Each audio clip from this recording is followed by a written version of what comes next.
Olá, boa tarde a todos. Sejam muito bem-vindos a mais um momento do nosso mini curso sobre a polinização manual do maracujá, visando melhor desempenho agronômico e qualidade de frutos. Hoje nós vamos falar um pouquinho sobre a questão de manejo de campo, origem do maracujá, manejo de campo, mostrando todos os detalhes, então, do cultivo do maracujá, e também vamos falar um pouquinho sobre o programa de melhoramento genético de maracujá da Universidade de Brasília, que já consta com 24 anos de desenvolvimento. Tá? Então, não deixem de assistir todo o vídeo e convido vocês a continuar o nosso mini curso nessas 3 sextas-feiras. Então, hoje no dia 3, depois no dia 10 e depois no dia 17 de fevereiro, tá bom? Então, muito obrigado a todos e vou passar agora a palavra aqui para o professor José Ricardo Peixoto e para a professora Daiane. Já aumenta a produtividade, tudo que se envolve lucros, né? Tudo que se envolve rendimento, isso é o que o produtor sempre almeja.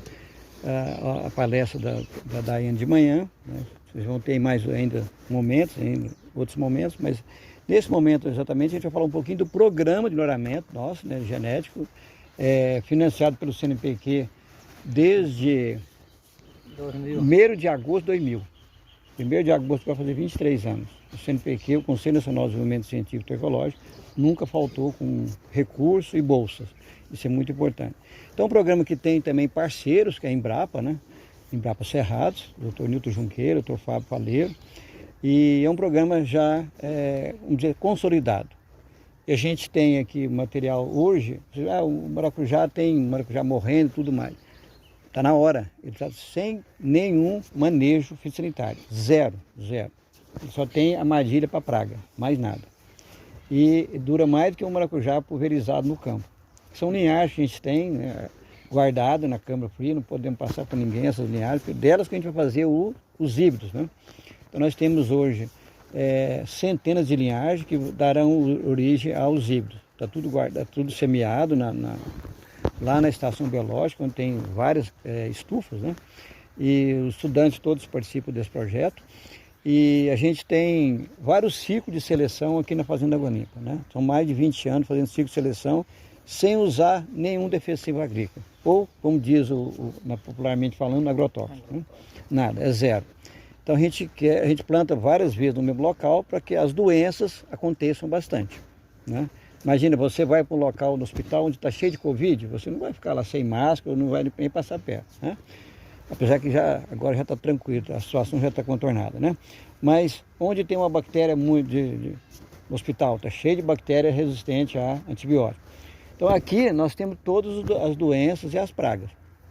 Então é aqui que a gente planta, para ver se o material, é pressão de seleção, para ver se vai resistir, né? Tudo que resiste a gente leva para fazer muda, né? Estaca ou semente, né? E vamos fazendo cruzamento, autofecundações, cruzamentos. Os meninos, nossos alunos e alunos sabem muito bem como é que é isso, fazer autofecundação e cruzamento, dá muito trabalho, né? E esse ano agora a gente vai fazer mais ainda, a gente vai começar a fazer os híbridos de verdade, né? A gente fez alguns, mas ainda é só em teste, só mais para o treinamento. Então a gente já tem umas linhagens muito boas, muito resistentes, que dá para produzir vários anos sem nenhum tipo de agrotóxico. Isso é mais importante, né? Se você colocar 1000 plantas, a gente trabalha com em torno de 1.500, 2.000 plantas aqui. 2.000 plantas. Se 100 plantas não morreram, essas 100 plantas, tá, vão continuar. Por isso a gente está aqui hoje, né? Porque nossos ancestrais, né, antepassados, resistiram, né, desde a época do fogo, até antes do fogo, da pedra lascada, né? Então, resistiram. A própria Covid, né? Quem resistiu, né? E antes a gripe espanhola, né? Que teve uma mortalidade muito alta, né? Muito mais alta, bem maior que essa. Mas então esse melhoramento vem sido financiado e tem dado resultado muito bom. A gente acredita muito que a gente vai estar fazendo, né? Nas linhagens resistentes aos fungos, às bactérias, aos vírus, já vou falar ainda, aos nematóides, né? Então a gente tem já um processo que vem há mais de 20 anos, né? Seleção, tanto no campo como na casa de vegetação, a gente também faz a inoculação do patógeno, da bactéria, do fungo, do nematóide. e seleciona as plantas mais, né, resistentes. Aqui, qualquer um dos estudantes que está indo para a estação sabe o quanto a gente tem de muda. A gente usa 6 estufas de muda de maracujá. Não é o único programa que a gente trabalha também com outras culturas, né, fruteiras também e hortaliças, né. O melhoramento de maracujá é um programa que é o mais antigo, né, que a gente trabalha. E, como eu posso dizer, com o apoio do GEORT e a Embrapa, que é a nossa parceira aqui de longa data. É um processo demorado, lógico, né? Dura muito tempo, mas já foi lançado variedade, né? Juntamente com a Embrapa já foi lançado algumas variedades que estão no mercado. Nós usamos elas como testemunha, por quê? As nossas linhagens hoje são melhores que as nossas variedades lançadas. É ruim falar isso, né? Eu falo até para os colegas da Embrapa. Realmente os nossos materiais hoje são melhores do que os que foi lançado, que está sendo plantado pelo produtor, né? Bem melhores em algumas doenças, né? Mas já foram ultrapassados, né? Em termos de resistência, em termos de produtividade, em termos de rendimento, né? A gente vai melhorando a nossa geração, né? Foi até uma discussão com o melhorista, foi meu professor de lavras, num simpósio de melhoramento, né? Falando, nossos filhos são melhores que a gente. Nossos netos vão ser melhores que a gente, porque a tecnologia está aí, a informática está aí, né? Tudo, né? A medicina evoluiu, né? Tudo evoluiu, né? Então hoje nós temos tudo, né? A tecnologia a seu dispor, né? Basta usar bem a tecnologia, né? Ao invés de você ficar usando um Facebook, usa o WhatsApp, né? Muito melhor, o WhatsApp já é mais uma ferramenta mais útil do que o Facebook, e fica muito no exibicionismo, né? Ou no Twitter, ou no Instagram, né? É importante? Lógico que é importante, mas a ferramenta tem que ser bem utilizada, não ficar perdendo tempo com como se fala, notícias, né? Inúteis, né? E aparece muito fake news e tudo mais, né? Você nunca sabe o que está vindo aí nessas redes sociais, né? Para comprovar é só na prática. Bom, gente, além do melhoramento, é importante falar também da instalação. Como é que a gente pode trabalhar? Eu sou da região, que eu falei para você, produtor, do Triângulo Mineiro. A região minha é Araguari, Triângulo Mineiro, que eu tenho, inclusive, propriedade lá. E meus irmãos, primo e tudo, eu trabalho ainda até hoje com essa atividade.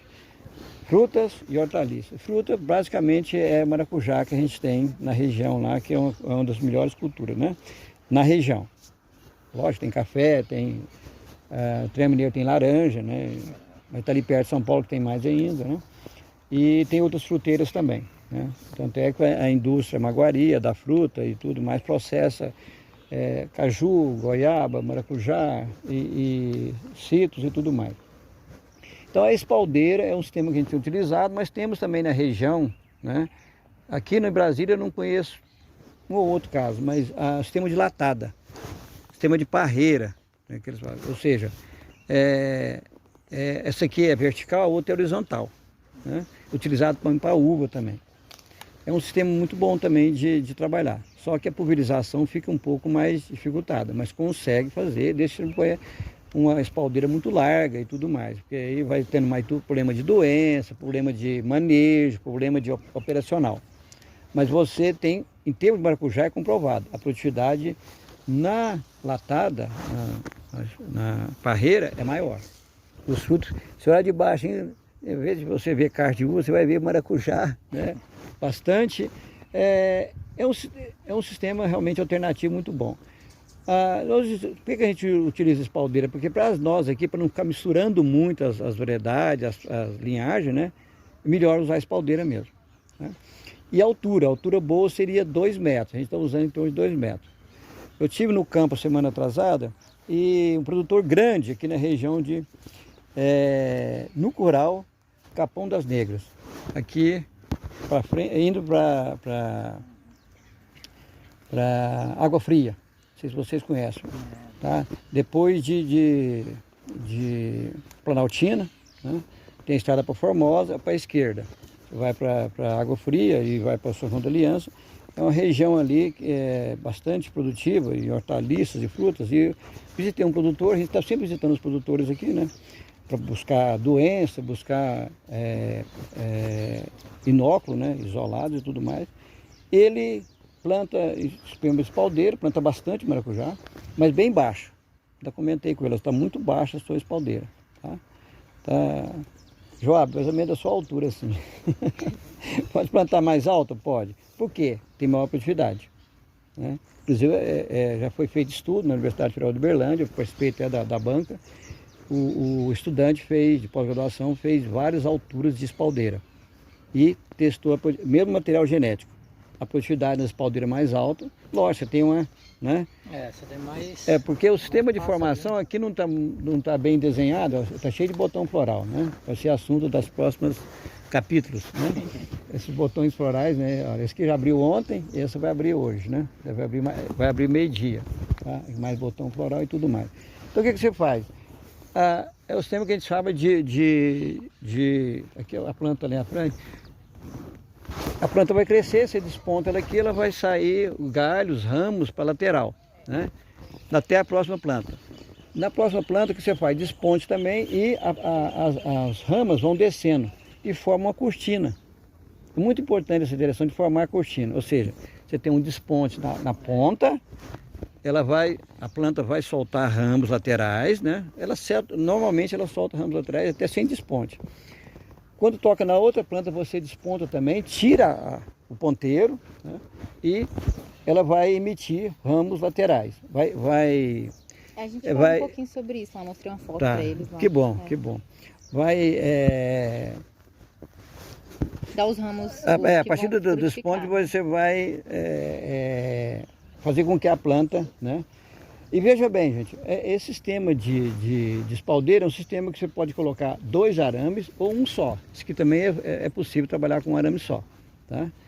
E madeira, essa madeira é eucalipto tratada, né? É uma madeira muito fácil de você conseguir, né? Em qualquer local. E o arame número 12, esse arame liso, tá? Olha, fácil de conduzir, a gente conduz geralmente com vara, mas pode ser com cordão, né? Essa planta, tá? Aí tem uma planta aqui, ó, perto do São Afonso, está pouco desenvolvida, porque essa planta é mais suscetível do que essa planta que vocês estão vendo aqui. Essa planta que vocês estão vendo, ela começou aqui, ó. Olha o vigor dela, tá?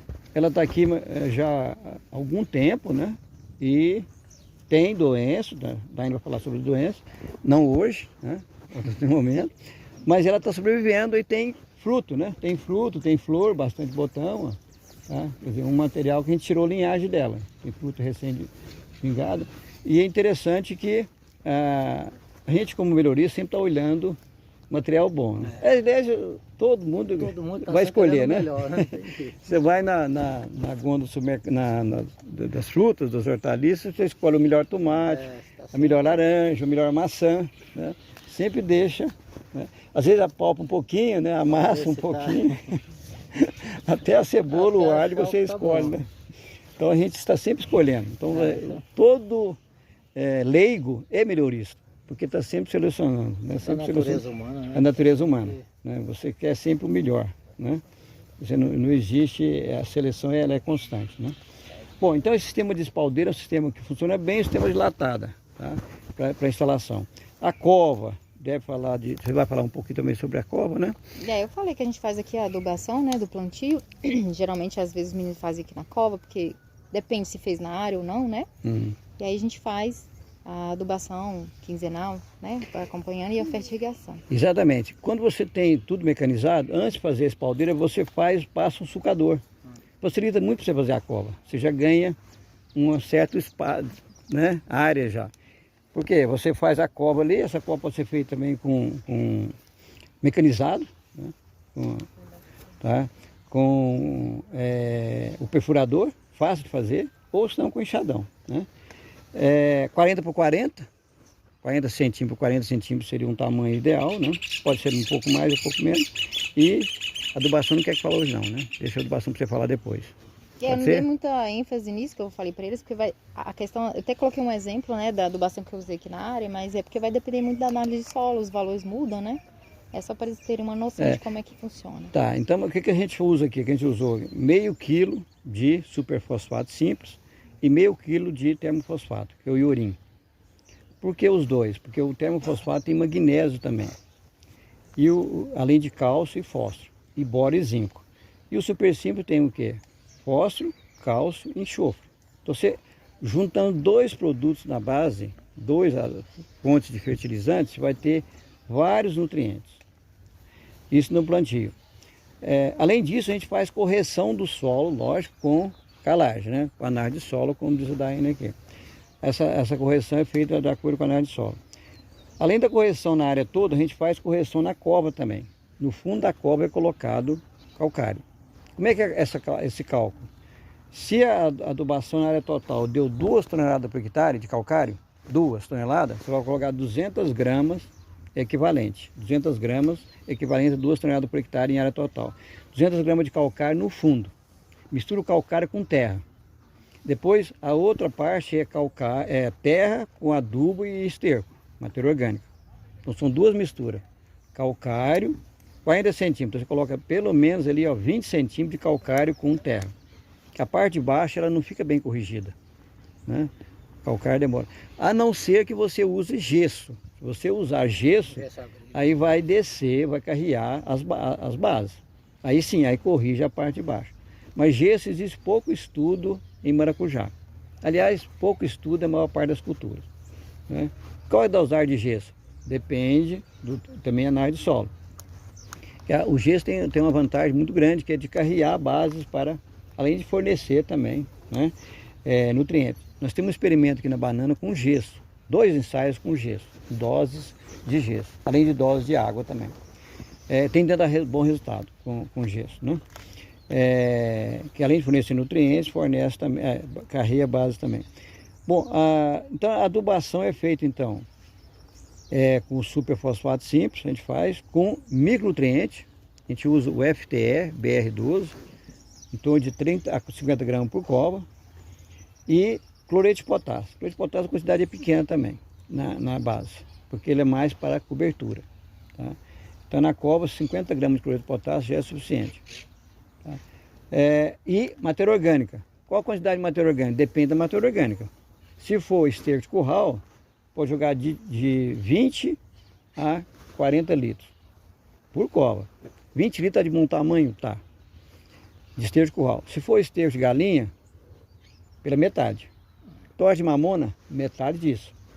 5 torres de mamona, 10 de esterco de galinha, 20 de esterco de curral. Ou um ou outro. Mistura com a terra e com superfosfato simples, com iorim e com micronutriente, que é o FTE. O cloreto de potássio, tem produtor que prefere colocar só na cobertura. Por quê? Ele é mais importante no fruto, né? Muito importante no peso do fruto, o sabor do fruto, a coloração, o teor de açúcar e tudo mais, tá? Então o tamanho do fruto, a qualidade do fruto, de modo geral, potássio, cloreto de potássio. Bom, nas coberturas se faz o quê? Nitrogenada, né? Nitrogênio, a gente faz via fertigação, aí está a mangueira. A gente faz via fertigação, mas para fazer manual também. Nitrogênio, fósforo e potássio também. Os 3 macronutrientes principais. Além, já vem também micronutrientes e outros macronutrientes, que é o cálcio, o enxofre e o magnésio. Aí pode perguntar, mas você está jogando cálcio e magnésio para que você fez calagem? Só que a calagem só não é suficiente para fornecer. A calagem é mais para correção da acidez do solo. Para fornecer nutrientes é muito pouco. Então a calagem é para corrigir a acidez, né? Alumínio e tudo mais. Que a acidez, o ideal, o pH ideal do maracujá é de 6 a 6,8, nessa faixa. Menos de 6, a disponibilidade de nutrientes vai ser muito pequena. Então vai cair muito, o desenvolvimento da planta vai ser bem menor. O vigor vai ser menor, a produtividade vai ser menor. Não adianta, a Daiane que foi meio orientada, sabe muito bem, até hoje a gente trabalha junto. Você pode ter o melhor material genético, melhor vaca holandesa. Essa vaca dá 60 litros de leite por dia. Dê a ração. Põe ela no pasto aí, só a pasto, você vai dar 60 litros. Nunca. Impossível dela dar isso. Por quê? Tem que ter um ambiente. E o ambiente, né? É a famosa fórmula do melhorista, a fórmula assim bem esquemática. A expressão de qualquer fenótipo, o que é esse fenótipo? Altura, por exemplo, é um fenótipo, né? Peso é um fenótipo, produtividade é outro. Ele é resultante de quê? Da expressão do genótipo. O que é genótipo? A planta, o animal, mais o ambiente. Que ambiente? Temperatura, luz, né? CO2, água, etc. Mais interação, porque ele interage. Como é que é a interação? Alguém sabe o que é? Sabe, todo mundo sabe o que é interação. O que é isso? eu pego 10 plantas, ou 10 variedades, e coloco em 10 regiões, 10 locais. O comportamento dela nessas 10 regiões é igual? Não. Né? Na região 1, qual foi melhor? A variedade 10. Na região 2, a variedade 5. Na região 3, a variedade 1. Aí vai ter uma sequência quase melhor. Então, quando você for plantar, você fala, qual é a melhor variedade dessa região? Porque tem a temperatura, vai mudar, o clima, o solo, tudo muda. De região, e de época, e tempo para tempo. Como diz o produtor, se eu for plantar maracujá, qualquer cultura, 10 anos, 10 situações diferentes. Se plantar 50 vezes, nunca vai repetir. Coisa interessante, né? Porque o ambiente muda, a temperatura muda, a água muda, as doenças, as pragas, né? Tudo muda. Né? Como diz o produtor, aquele que é muito pessimista, até o mal olhado. Viu? Ele põe uma cabeça de boi lá bem na frente da fazenda, assim, um chifre desse tamanho, assim, que é para espantar o mal olhado. É a crença que, nossa, a lavoura do vizinho está bonita. Sempre a lavoura do vizinho está mais bonita, né? O tal do vizinho é sempre mais bonito que o nosso. E o vizinho ganha até é melhor até na hora de aplicar calcário. Se aplicar calcário com o vento muito grande, o que acontece? Aplica no vizinho. Calcário PNT 100%. Cadê o calcário? Está tudo no vizinho. Então, isso é importante. Todo meio que der para a planta é importante. Né? E um detalhe importante: todo dia. A gente faz irrigação diária. Está chovendo? Não irriga. Né? Qual a exigência? Em torno de 5 a 8 milímetros por dia. O que é isso? 5 a 10 litros por metro quadrado que a planta precisa. Né? Então, se eu pegar um metro quadrado aqui, 1 por 5 litros por dia. Isso é importante? Sim. Você tem sede? Tem que tomar água. A planta tem sede. Né? A capacidade de... qual que é ideal? 100% de água disponível. A água não pode faltar. E, logicamente, manejo da planta daninha. Né? A gente não usa herbicida aqui. Né? Um colega da Embrapa falou assim, olha, eu usei herbicida no maracujá, caiu tudo, caiu verde ainda. Por quê? Né? Tem que saber o herbicida que é seletivo. Cadê esse herbicida? E sempre que possível, gente, usar mais roçagem. Tá? Pode usar herbicida? Pode, não tem problema nenhum. Mas já dirigir tudo mais. Como nós trabalhamos com melhoramento, então a gente faz tudo ao contrário em termos de manejo sanitário. A gente não aplica nada, nem para doença, nem para praga. Nós temos um problema muito sério que a Daiane vai falar para vocês depois de uma larva que tem aqui no botão. Tá? O gênero dela é silba, tá? Tem silba e tem neosilba. E uma broquinha também no viveiro. O viveiro está tendo broca, não só maracujá, tá? Que é filones, muito no viveiro. Tá? Joabe que eu digo, né, Joabe? Olha filones, né? E aqui também tem bastante, né? Joabe e Heloísa, todo aqui sabe. A Júlia Cândido, Guilherme, Sofia, Sara, Amanda, Samara, Bianca. Deixa eu ver quem mais algum que eu estou vendo. A Sara já falei. O que eu estou vendo aqui que está lá na estação Belório também, né? Ainda tem lá a Heloísa, o Murilo e o Daniel. Obrigado. E mais alguns aí que eu não esqueci, né, gente? Desculpa quem não falei. Então, esse dia a dia, como diz na prática, o produtor tem que casar com a cultura. E primeira coisa, gostar. Né? Eu sempre fui apaixonado porque eu nasci no campo, sou do campo, né? Meus pais, tudo do campo. E, então, isso é importante, gostar do que você faz, ser apaixonado. Eu sou muito apaixonado.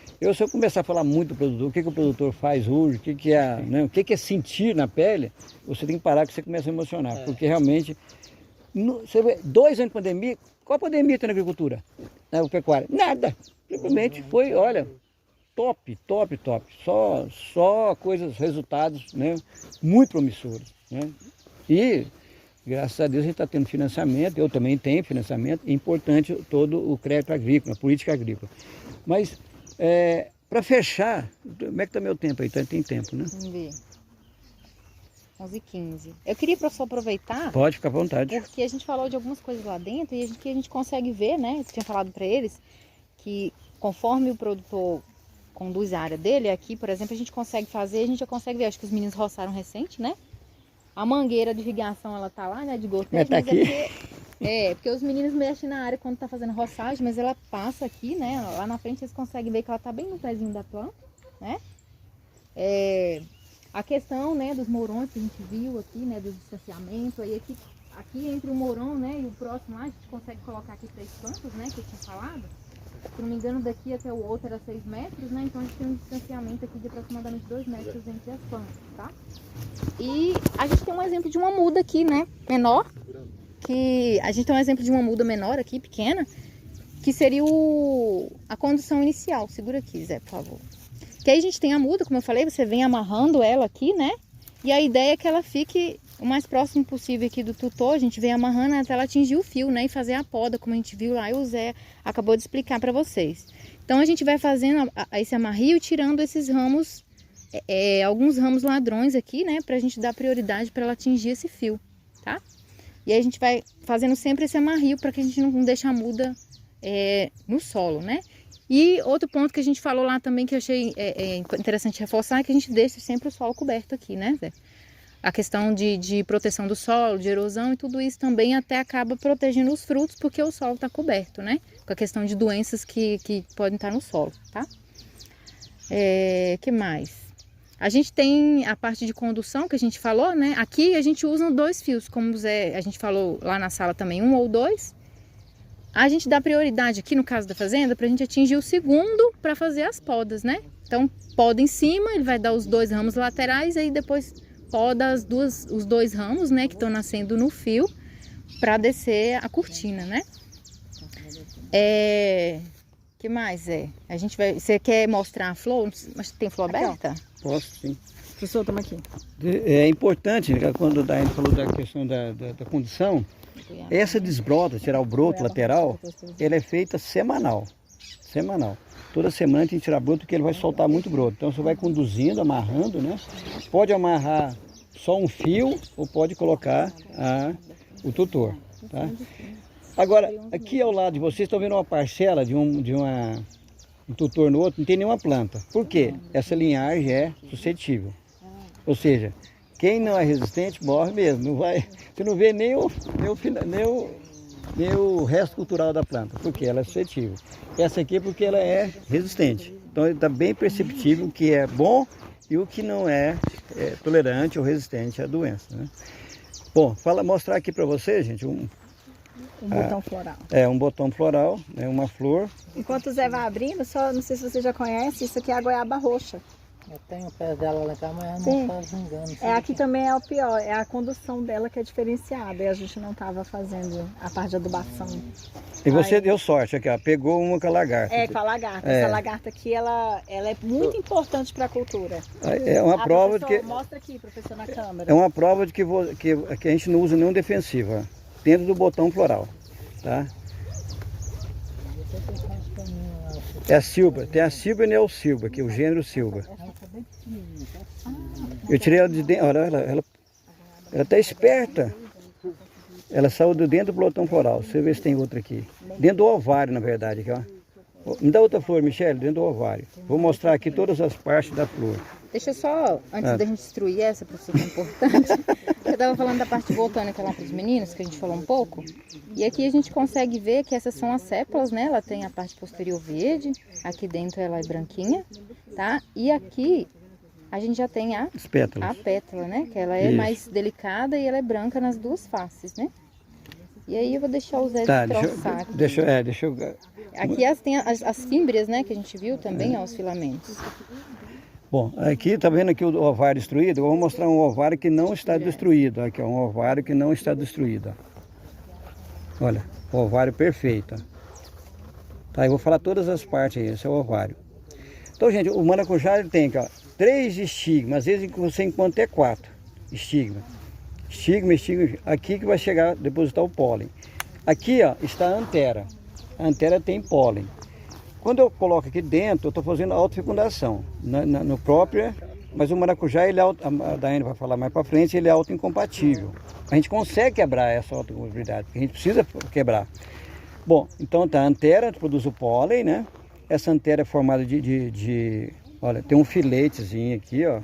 O que sustenta a antera é um filete. Se eu pegar ela completa aqui, deixa eu ver se eu consigo pegar. Aqui, ó. Foi na mão. Olha, Essa é a antera completa. Tô aquela aqui que acho que é mais É. fácil de ver. Então ela tem o quê?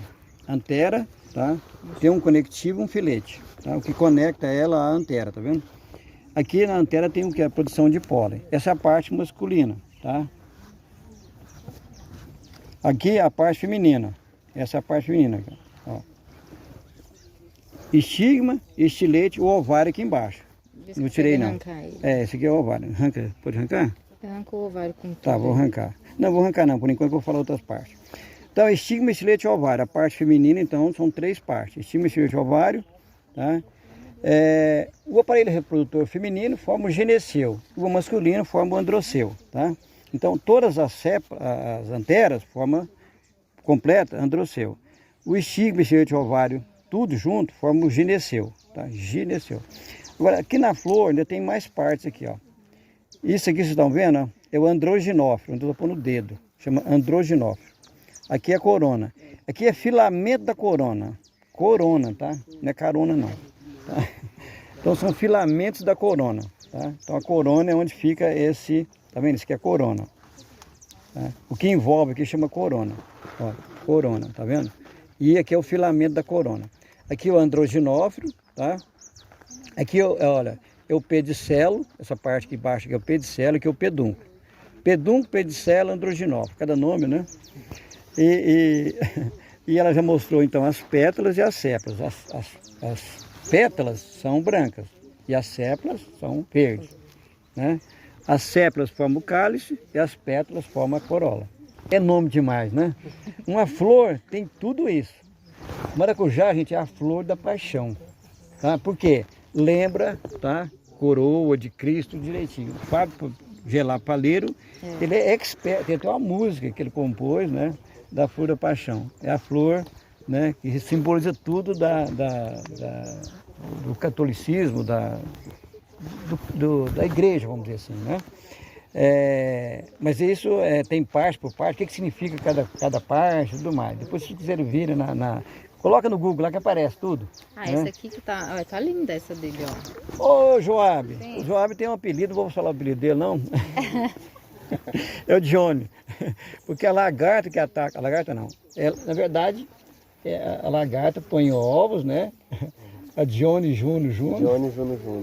E a Graul Vanille. Essas lagartas, gente, elas destroem a folha todinha. Come tudo. Tá? Se deixar. Usamos o quê?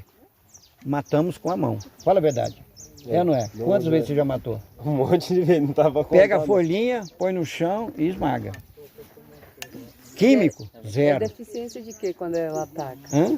Quando ela está atacando a planta, é deficiência de quê? Não é deficiência nenhuma. É hospedeiro dela. Tá? É hospedeiro.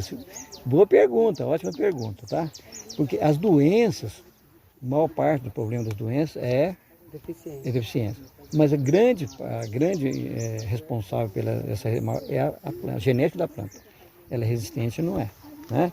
Ela tem os genes de resistência, né? Que é ação e reação. Né? Você fala assim, olha, para mim, ô professor, não estou gostando dessa aula. Mas por quê? A reação é ótima, não é mesmo? Então, o vírus ataca, o nematóide, o fungo, a bactéria, a planta tem reação. Né? Obrigado, viu, Joab? A gente chama de Johnny porque fazendo o cruzamento aqui, não sabe o nome do Joab? Johnny. Meu nome Johnny. é Johnny, que é o nome da lagarta. Gente, essa lagarta no maracujá, olha, vocês foram trabalhar um dia com maracujá, ou plantar, ou ver, cuidado, realmente, se você não aplicar um defensivo, um inseticida rapidinho, ou na mão mesmo, na mão tem que ser quase todo dia. E quanto mais nova, melhor. Porque ela vai... Qual que é ápice de conjunto e qual que é solitário? A Graul Vanille é solitária, ela fica... Só uma grama maior, bonitona. Só bota um ovo em cada Isolado. folha, é isolado. E a outra Johnny é camada. Júnior É 10, 50, 100. De um dia para o outro eles limpam o pé de maracujá. São aquelas mais escuras, né? Ela é meio mais avermelhada escura. assim. Mais escura. A Graul Vanille é preta. Aqui come lá. Olha lá. Ali, aquela ali é Johnny Júnior. Olha lá, Johnny Júnior. Eu parente do Joab aqui. Sua companheira. Vai pegar, cadê o pulsar? Ela tá aí. Olha que perfeição, gente. Que perfeição de flor, né? Dá para ver tudo aqui na flor. Menos o pedúnculo, o pedicelo, o androginófilo, né? Aqui é a corona, tu tá vendo aqui a corona, isso aqui, ó. E aqui é o filamento da corona. O pessoal pergunta, o que é isso? É filamento. Você consegue É. mostrar de frente, ó. É. Você consegue ver tudo. Aqui é a corona, aqui é o filamento da corona. A corona envolve toda o quê? A flor, a base da flor, né? E aqui está o androginófilo, então aqui está a parte masculina, né? Antera conectiva e filete, está aí, ó. Né? A parte feminina, que são 3, pode vir 4. Estigma e filete o ovário aqui, né? E as sépalas formando o cálice e as pétalas formando o corola, tá? E aqui teria o pedúnculo ainda, tá? Aí tem uma câmara aqui, né? A câmara é de néctar, né? A câmara, que é o néctar, ele pega aqui, né? A mamangava, gente, o polinizador, agora mesmo era para chegar, tá chegando, tá na hora dela chegar. Essa hora, porque ela começa a abrir a flor meio-dia. Então, meio-dia, esse passiflora é duro. Tem outras espécies, tem uma espécie de maracujá que abre à noite, só morcego poliniza. É só uma espécie que eu conheço. As demais sempre abrem ou pela manhã ou à tarde, a maioria à tarde. Né? Abre que hora? Meio-dia. No horário de verão, acabou o horário de verão, era 1 hora. E abre mesmo, da 1 até as 5 horas da tarde. Aí as mamangabas, gente, elas ficam muito tensas, porque você está lá trabalhando nas flores, você está mexendo na flor, ela chega e senta ali. Eu não quero nem saber, ela chega ali e fala, sai daqui. E ela, o quê? Ela encosta o dorso dela aqui, impregna de pólen, ó, tá vendo? Amarelinha, né? E ela vai tirar o néctar aqui embaixo. Obrigado, Aine, pela o nectário aqui embaixo, né? Tem néctar aqui. Aliás, todas as plantas têm néctar, né? Isso aí pega aqui. Tá? Como ela é grande, ela consegue polinizar. As abelhas pequenas, a abelha africanizada, né, europeia africanizada, elas não conseguem. Elas roubam o pólen e não conseguem, né? E é importante, olha, foi bem lembrado, olha, antera conectivo. Esse conectivo, aqui, ó, o conector, tá vendo? Ele mexe para todo lado. Fica fácil O que é a natureza perfeita? Então, o que ela encostar, ela vai ficar... Olha, interessante isso, né, Marcelo? Olha aqui. Nosso câmera aí, nosso câmera 10. E quando ela está pronta Então, qualquer jeito que gostar, ela tá conseguindo... dorso dela fica cheio de pólen. Então, esse conectivo, você vê, parece que um negócio, parece coruja, né? Consegue virar. Então, isso é importante. E aqui é o filete. Então, esse filete tem uma curvatura. Ele pode ser, olha, sem curvatura assim, ó. Parcialmente curvo ou totalmente curvo. Esse sem curvatura não vinga nenhum, porque ela não consegue encostar. Não tem nenhum desses. Ou é parcialmente curvo, igual esse aqui, ou sem curvatura, que é assim, ó, planinho, tá? Sem curvatura seria assim, bem para cima. Até isso tem que fazer a seleção. Outra seleção a gente faz também para entrenós curto. Quanto menor entrenó de um ramo no outro, um brotinho, melhor, porque você não precisa desenvolver muito para dar muita flor, muito broto.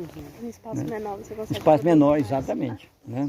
Quando ela está pronta para polinizar, quem junta com quem aquela que você mostrou? De uma planta para outra. Não, porque... aqui. Não, é aqui, ó, porque eu tinha mostrado para eles que quando ela tá receptiva, aí ela dá uma baixada. Dá. Essa E daí ela detalhe, tá essa planta é autoincompatível, tem que passar para outra planta. Tá? E nós conseguimos quebrar isso.